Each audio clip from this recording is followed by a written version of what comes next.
your players are not playing IPL, and India and Pakistan are not playing bilaterals. So you're never coming up against a Varun or a Yes. Kuldeep. And even when you've played them in IPL multiple times, when you come up against them, it's not easy for any team. And Pakistani batters just didn't know what to do against these bowlers. Akshar also Yes, bowled very definitely. well, but Varun and Kuldeep, they were just too good for the Pakistani batters. And in that middle stage, they absolutely did nothing in the subcontinent right now. It's not Nawaz who is the best spinner, it's Kuldeep. Kuldeep is actually very, very, very good. And in these kind of turning slow and low wickets, I mean, he becomes sometimes unplayable. He's turning this big, he's bowling those googlies. Yeah, he is right now at the peak of his powers. Lost his nerve in the end, did Michael Holding. Tried. And Lord Carr, chairman of the Prudential. They're running. It's got to be a direct hit. Getting back for two.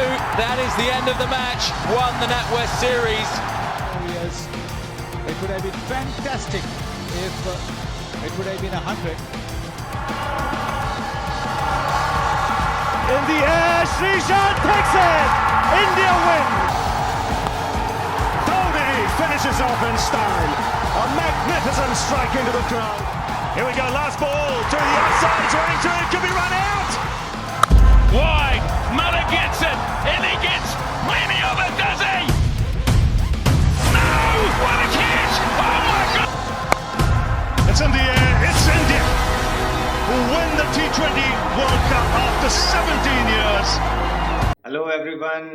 Good evening, or may I say, may I have the liberty to say it's already good morning, or the new day has started for all of us.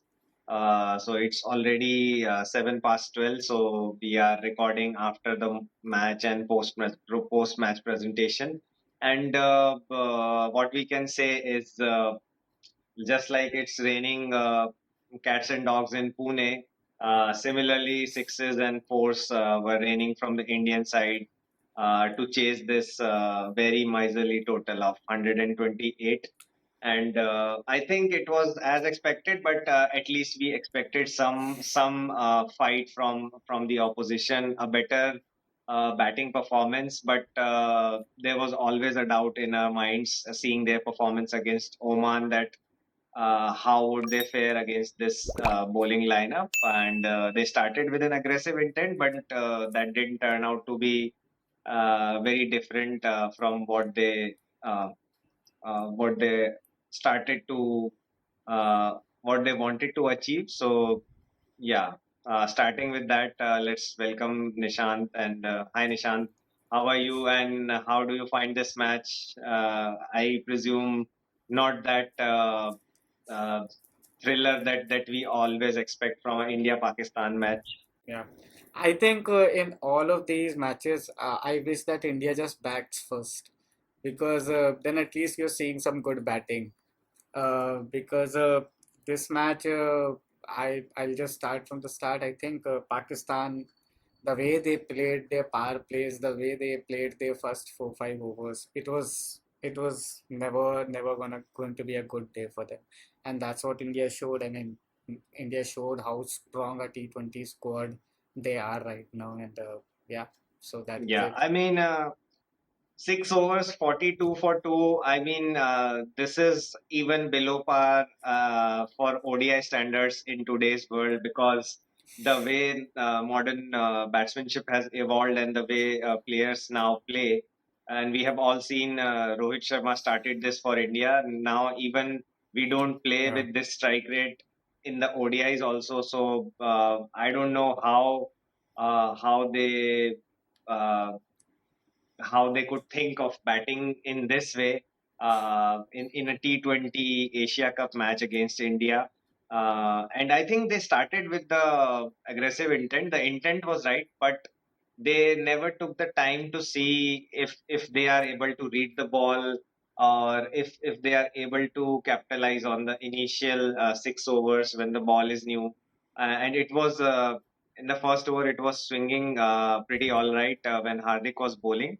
They could have seen off couple of overs and then tried to consolidate the innings, but they simply came with an agenda to mimic how India plays in like recent 2 3 years. So they hoped that they could mimic that, and in doing that, they simply lost the track. And I think Mike Nesson has a lot of work to do behind the scenes for this team, because it is certainly not the standard that we were expecting, especially after those harsh decisions of keeping Babar Azam and uh, I am forgetting the name, but those two stalwarts of Pakistan cricket. So after keeping Babar Azam out, you at least Rizwan and Babar Azam out, you at least hope to replace them with some quick uh, batsmen. But that was never to see here anywhere. What do you think about that? I think, as you said, the intent was there. It's just that right now the skill is not there. So at the opponent side, you have Bumrah, who is the best T20 bowler in the world and opening bowler. And then you have Hardik coming in. I mean, Hardik is no muck with the ball himself. He plays in the IPL ball consistently and consistently well. So that I mean, they could have, if they would have survived the first 4 5 overs and scored around 40 50 runs without losing wickets, probably they did had a chance, but that is what they thought. They couldn't deliver, and now it's become a joke because out of 15 or 14, I think India's won 11 of the last 14 or 15 T20s. So this is not just this match that this has happened. This keeps happening with Pakistan all the time. It's just because the players at this point of time can't compete at this level. And yeah, that's what it is. So they keep playing the minnows, the Zimbabwe's, and the smaller sides, and sometimes they win, sometimes they lose. But in front of a quality opposition like India, our bowlers are killers, our batsmen are killers right now. So that's what it is. And yeah, it's very rarely you will see a bad Pakistan team win against this India Yeah, side. Yeah, definitely. And I think they don't even have the clue right now where to start and how to bring about the transformation that their entire nation is hoping for. I think Mike Mason is trying his best, but at least they would have to give him 3 years to bring about some yeah, significant change in this side, because it has to yeah, start with the mental makeup, and yeah, then that has to transpire yeah. into skill on the ground. So there's a lot of work to be done here. So yeah, what can what So your players are not playing IPL, and India and Pakistan are not playing bilaterals. So you're never coming up against a Varun or a Kuldeep. And even when you've played them in IPL multiple times, when you come up against them, it's not easy for any team. And Pakistani batters just didn't know what to do against these bowlers. Akshar also bowled very well, but Varun and Kuldeep, they were just too good for the Pakistani batters. And in that middle stage, they absolutely did nothing. So everybody just tried to sweep and got out. So like they were not even picking up the ball. So I mean there was no chance for them. The bowling was just very good. Aksar completely frustrated Fakar Zaman, who is an aggressive batter by his by the nature he's attacking. The defense is there's not a single defensive bone in his style of play. So when he got frustrated, he just stepped out simply and tried to hit him out of the park. And that became his undoing. And I think he has been very successful prior to 2021 playing that shot, but after 2021 I think maybe he has lost his hand-eye coordination, or probably bowlers have figured out how he dismantles their bowling. So somewhere or the other, when they lost Fakar Zaman, I think Yeah. they lost the anchor to their entire batting. Before that, they at least were trying. See, I think Sahib Zada Farhan was trying to consolidate with Fakar Zaman, and I think their hope was that Farhan will hold one end and Fakar will try to sneak runs, Yeah. some quick runs in the next coming overs. But once that ploy didn't work out, I think the entire middle order just fell apart. Yeah. So it's not like they don't get to play the IPL, but even if you see Big Bash or the 100, I mean, they are not lighting up even those tournaments by the bat. So these batters at this point of time are not valid, good enough, and this has been consistent. They need to, they need to. This was not a competition. Divyansh, what do you think about the India-Pakistan rivalry right now? Like, where does it stand? The games have lost that spark that we used to have in the late 90s, and at least still you can say at least till 2012 2014 also something was there. But I think the peak was when we were in our school times, and I never forget the 2003 ODI World Cup Yeah, where that rivalry came yeah, at their peak. And I think at that time the pace battery that Pakistan possessed, and also the batting quality, not only the bowling, like the likes of Yusuf Yohana, Yunus Khan, and even Saeed Anwar. So these were the players that looked like they can take the game away at any moment of time from India. So those games used to be like really neck to neck, and we really uh, prayed at that time that India should win this match, and like there was a prayer required to make something happen. But yeah, nowadays, when we watch this, like it's simply routine. It looks like a Ranji Trophy match where yeah, Mumbai's team playing against an Assam's team. So there's heaps and bounds of yeah, difference between the two teams. As yeah. you rightly pointed out, intent is there, but the skill gap is so wide that it looks like a same game as we play Zimbabwe Yeah. or a Kenya. Yeah. See, that's why we don't really, when we're talking about an India-Pakistan game, we don't really get to talk about these things because we are talking in ifs and buts Yeah, all the time. The thing is, if Pakistan would have scored 170, 180, this game would have been this.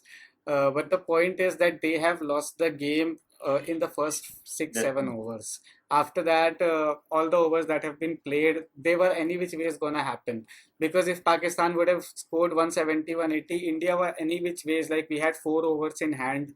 We can score those runs, even the difference anytime, even if we wanted definitely. right now. So again, the way that Abhishek came up the order and just scored at 200 strike rate.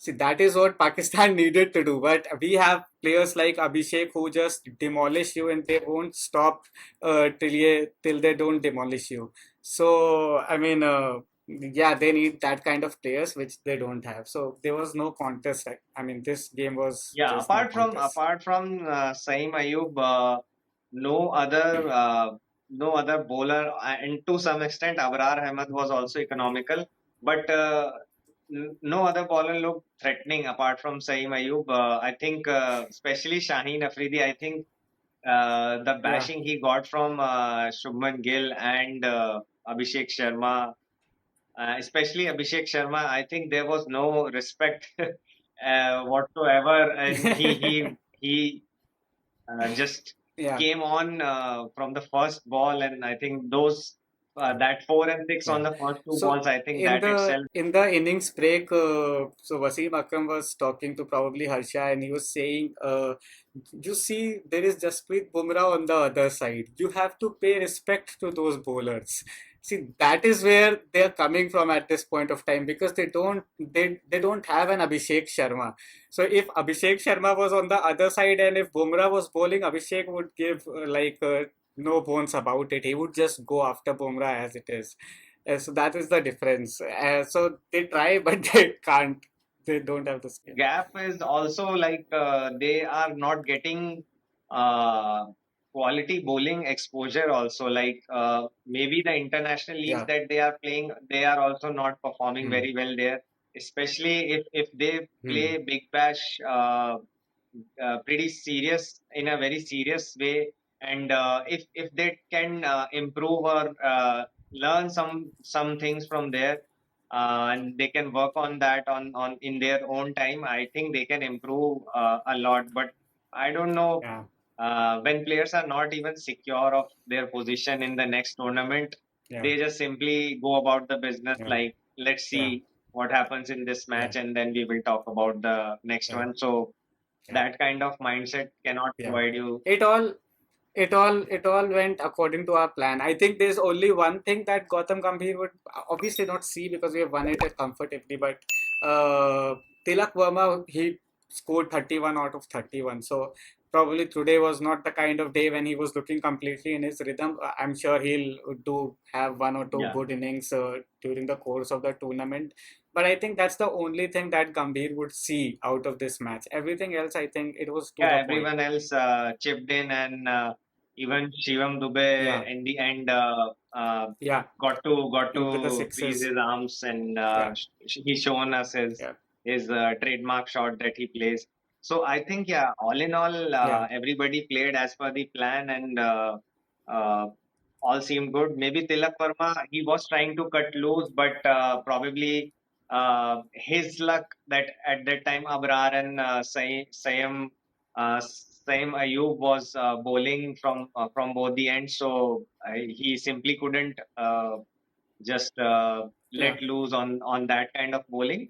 So probably yeah. some good bowling and maybe an off day. It was more of him having an off day, I think, because that's what happens. Like Kuldeep was bowling from the other end, but again, if Tilak Verma is in form, he would take down Kuldeep as well. So I think he was just a bit. He had an off day, but apart from that, I think everything went according to plan. If Abhishek would have stayed 4 5 more overs, we would have chased this down even earlier. It wouldn't have gone to 15th over. I think it was probably a 12 over game if Abhishek or Gill had carried on. Definitely. And Kuldeep, Kuldeep looks like a man possessed right now. I think there's uh, not a single step that he puts wrong. And apart from that difficult drop catch, he did everything right. And at one point, he was even on a hat trick. So I think he's just simply showing us all that whenever you will give him chances, he will materialize and he will be a change maker in the game. So I think that's what he did today with another man of the match. In the subcontinent right now, it's not Nawaz who is the best spinner, it's Kuldeep. Kuldeep is actually very, very, very good. And in these kind of turning slow and low wickets, I mean, he becomes sometimes unplayable. He's turning this big, he's pulling those googlies. Yeah, he is right now at the peak of his powers. So yeah, I think as the tournament has been set up, uh, the doors are still open for Pakistan, and probably they will win their next match, and they will clash against India again in the Super 8. So uh, that's the way the tournament has been set up. But before we Yeah, close, I would just want to touch upon that topic that is really burning hot in our own country, that. Some people didn't want to uh, support this match because of what happened in Pahalgam, and all our condolences for that incident. But I yeah, think putting and shifting the entire blame on BCCI is not correct in my opinion, because they went to the government of India for the NOC first to get the clearance to participate in Asia Cup, and if that was the stance that government of India wanted to take, I think they could have declined the NOC, and the matter would have been rested at that time itself. But if they are uh, taking a stance that in multilateral tournaments we are going to face off against Pakistan, whatever may come, since that's a tournament of bigger importance, and also other countries are playing, so there are bigger stakes at play. So I think people should not blame BCCI just because they can afford to not play in this tournament, just because they have the financial standing of that kind that they can choose to ignore this tournament. I think this is a geopolitical issue. This should be directed from the government of India, not a cricket board. Yeah. No, no, I think even if you look at from the point of view, if it was BCCI driven, yeah, so even then I don't find it wrong simply because it's an international tournament. ICC is hosting it. You are a big part of ICC. You don't want to be in a situation where you're at odds with ICC. Simply, it's an ICC tournament. It was pre-scheduled. It was planned way before. So I think, yeah, if the tournament is going ahead, it's going ahead. That's not a problem for me. They're not playing in India. They're not playing in Pakistan. They're playing at a neutral venue. But which I was just scrolling through Twitter, and a lot of people are also saying, why in the pre-match show and the post-match show you have Wasim Akram sitting there. Now that is something that they could probably think Yeah, about, because yeah, I mean, you've been asked to play the tournament, you're playing it, but you can keep your own hosts. At least that much I think can be done. definitely. Yeah. Uh, and just to support this fact, like if you want to boycott Pakistan completely, then it also makes sense not to single out Uh, cricket as a game. I don't think why boycott them. I mean, bring them to the pitch and give them a spanking like we just did. So, I mean, I don't get the point. Why boycott it? Why would you not want to play in it? Let them boycott it. Let them say they don't want to Yeah, play India. definitely. Because when you do play India, then these kinds of results come. And I think this will happen two times or probably three times in the course of this Definitely. tournament. At least So, one more time it will happen in the yeah, Super 8. And if then they make it to final, then it will yeah. happen again. So yeah. And we are ready for that. We are ready for that. That's what it is about. Yeah. So yeah. I mean, at the end of the match, they were showing this footage of like Pakistani crowd, 4 5 people standing there, and behind them were the Indian fans, and they were just bawling and yelling in their ears, waving their flags.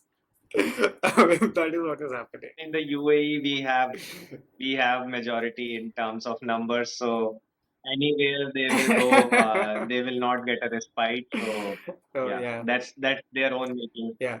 I mean, in this type of a tournament, that is the only saving grace which the fans have right now, because they know this is a certainty. They will win most Yeah. of their matches. So it's a sure shot bet. You go out there for like one of the best parties of the Yeah. year. That's what you're doing. So yeah, with this, we have I think a double header tomorrow in this in the Asia Cup, and I think UAE versus Oman and Sri Lanka versus Hong Kong. So the second match is pretty much already we know that Sri Lanka is going to win against Hong Kong. Probably Oman may try to give some competition to UAE. So I think that match Yeah, might interest some people, but the yeah. second match is almost, It would still be UAE, I think, who will yeah, win the game, but yeah, it it can be a can be a good good game game because if like they're Oman brings pretty their equal. best Yeah, best game tomorrow. It can be yeah, a good game. And I think, yeah, then yeah, Bangladesh versus Afghanistan is there on Tuesday, which would be a pretty good game. yeah, So there are yeah. few good games. I think Afghanistan win Yeah. that one. Yeah, So there are few good games lined up, and as far as India is concerned, on Friday they are going to play a dead rubber again against Oman. So probably just a Friday evening. You can treat it as a light snack for yeah, Friday. So yeah. that's how that match is going to turn up. But yeah, we will be. Yeah, I hope we like choose to bat first, man. Like we have to now score those Yeah, 300 runs again, which England have just scored against South definitely. Africa. So I think that would be good. This is a good match to get 300 in Sure, just yeah. If 20 India bats overs. first, that would be a good Yeah, batting practice. Probably even Sanju yeah, Samson gets to bat some because yeah, based on his batting order in this team, he is really it would be really hard for him to get some bats. So yeah. I don't think he's getting much batting yeah, this tournament. Yeah, so I think they played a very nice hand. I think Gautam Gambhir. So they avoided the criticism also by keeping him in the playing 11, but he would yeah, not get to bat. So yeah, they they yeah, they get both of their yeah, uh, like what to say. The head is also theirs and the tails is also yeah. theirs. So Did you Did you, by the before we end, like, did you find any bowler like in the starting? Shaheen Afridi has Yes. just lost it. Like we were the way that I remember Shaheen was completely different from the player that he is. And for the past two, three tournaments, this has happened that he just hasn't turned up. So we have like always had good He was batting a much starts. better player in the last Asia Cup that we saw. I think right now Yeah. probably he's struggling with fitness or maybe his rhythm is gone, but Yeah. he's not the same player that I saw in the last None Asia of Cup. the even none of the bowlers look that good Yes, anymore. I mean, this kind of a bowling attack probably like you could say like any of the New Zealand or South Africa at their lowest point will have a better bowling attack than Pakistan this. relying on their spin attack instead of pace attack. That tells you the story, man. That how desperate they are right now. Yeah, yeah, yeah. There's nothing coming through, man. There's nothing coming through. It's all Yeah. dried. So, with this, we would want to wrap up this small but satisfying show today. As predicted, India Yeah. has won the match against Pakistan, and most probably we will lock ons again in Super 8, and we will bring you all those updates and also the next match against Oman, what transpired there and what we can make out of that. So keep tuning in, keep watching for all those news and analysis. This is Cricket Castaway, Nishant and Divyan signing off for today. But do keep following us and subscribing us. Thank you. Have a good night. Bye.